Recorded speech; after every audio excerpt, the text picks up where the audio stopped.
Clergy, distinguished guests, I'm not too sure whether I need to really speak after that feast or that wonderful treat of the performing arts. But be that as it may, it is incumbent on me to speak a few words on such an important occasion, as we do not get to speak to each other very much.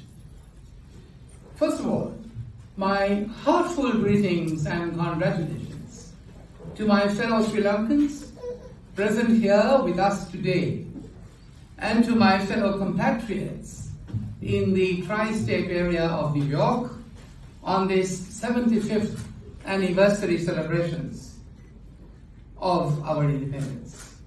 I am honored, truly honored and privileged to address you on this occasion, which signifies a milestone achievement in the life of our nation.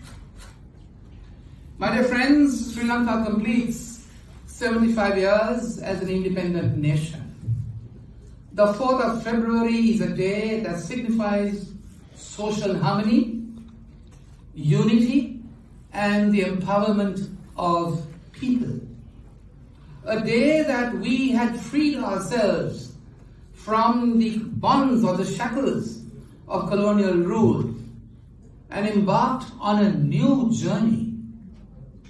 A journey that was to chart the course of our future destiny to true freedom and true progress.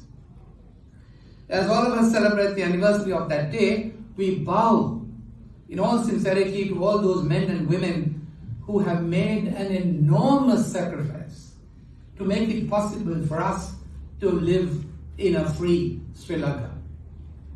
My dear friends, to be free, as Nelson Mandela put it, is not merely to cast off one's chains, but live in a way that respects and enhances the freedom of others.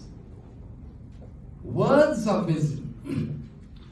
He goes on to say, we must be free not because we claim freedom, but because we practice freedom.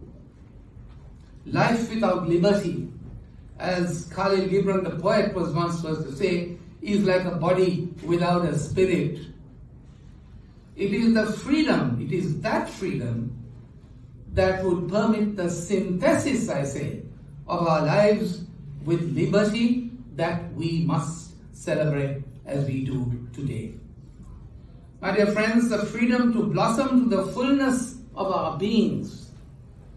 It took a scientist, I think it was Einstein, who said that everything that is really great and inspiring is created by the individual who can labor in freedom. That is what true independence is all about. It is therefore a day that gives us a reason for celebration, not only for all of us, but also for every citizen of our country committed to the cause of democracy around the world. You will recall that democracy was a luxury enjoyed by economically advanced nations. We say that in the UN even today. We, after so many years of colonization at the hands of foreign occupiers, were compelled to suffer, amongst many other things, the loss of our heritage, of a rich culture, as the President was pleased to observe, the destruction of a granary of agricultural advancement such as in Uwe, the destruction of a network of irrigational structures and religious sites, and the denouncing of established customary practices of the highest ethical order that recognize the principles of fairness and equity. However, the resilient people that we are, we rose to the call of democracy in more than the expected measure. My dear friends, democracy in our country was nourished with the innate qualities we are born with, to the point that it took solid root in our nation, but also formed a foundational structure for our way of life.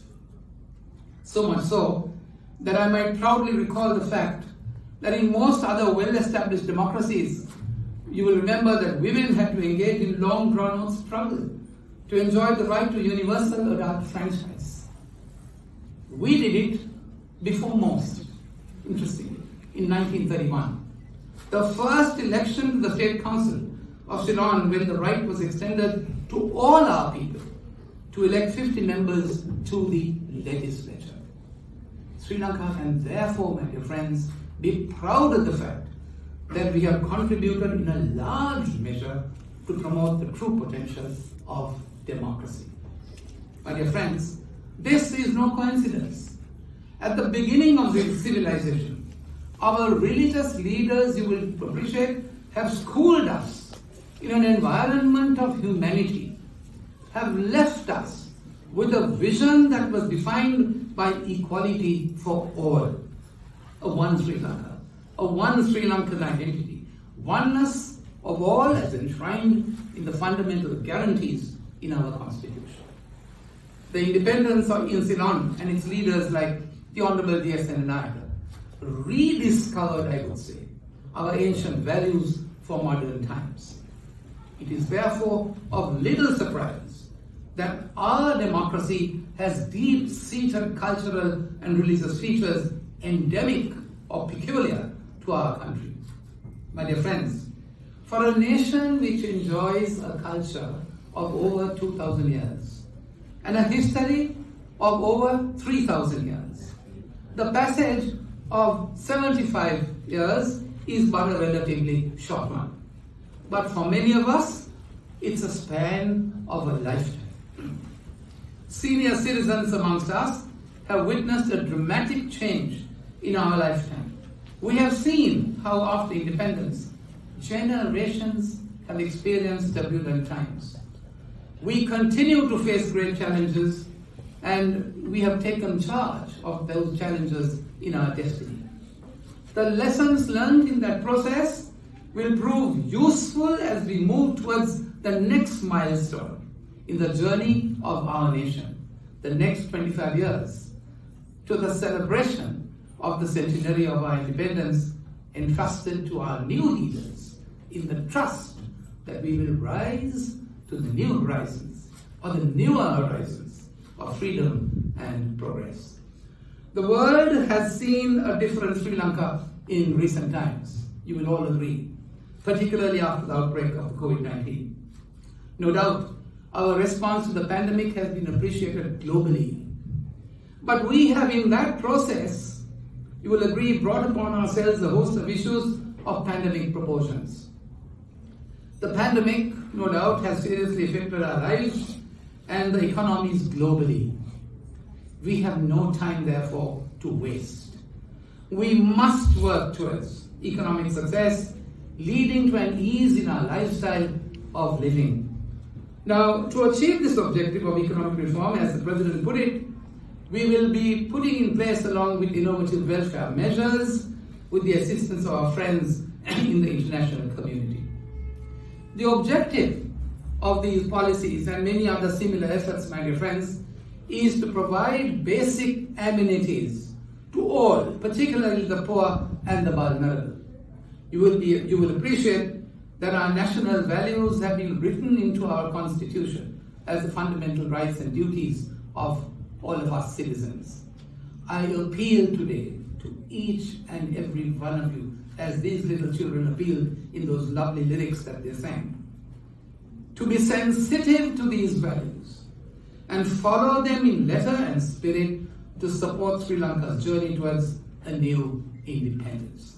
I am reminded of that often quoted saying by President Kennedy when he said, "Ask not the question what your country can do for you, but what you can do for your country."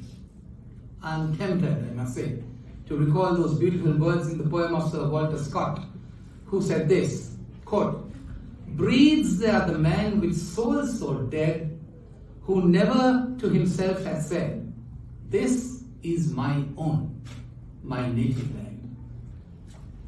My dear friends, my appeal to you again is our souls must be alive to the call of our native land.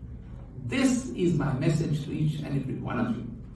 It is a message that should be carried not just for today, but throughout our lives as children of a proud mother, Lanka.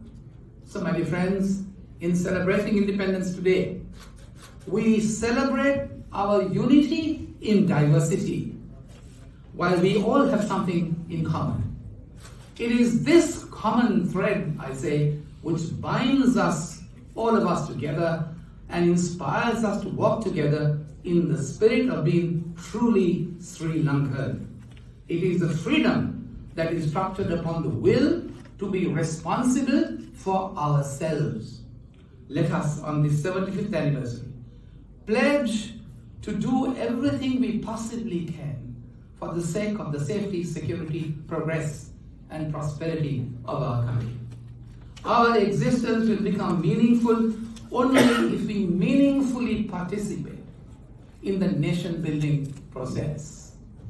If we are to enjoy the dream of true independence. Dear friends, true freedom, they say, comes, and true independence comes, and it never, they say, comes easily and never comes free. Let's pledge to love Sri Lanka. This is the clarion call of our motherland for making some sacrifice for the motherland to be part of the upliftment of our fellow citizens. To follow these ideals, I say, is my special appeal. I make on behalf of our government and our country at a time which has never been more decisive. Permit me, finally, to thank you and all those who participated in the cultural performance, which perhaps was of the richest nature that we presented today. The reverend clergy, the staff of my mission, and the several benefactors who contributed in a meaningful way to make this event a reality. I wish you all a happy Independence Day. Thank you.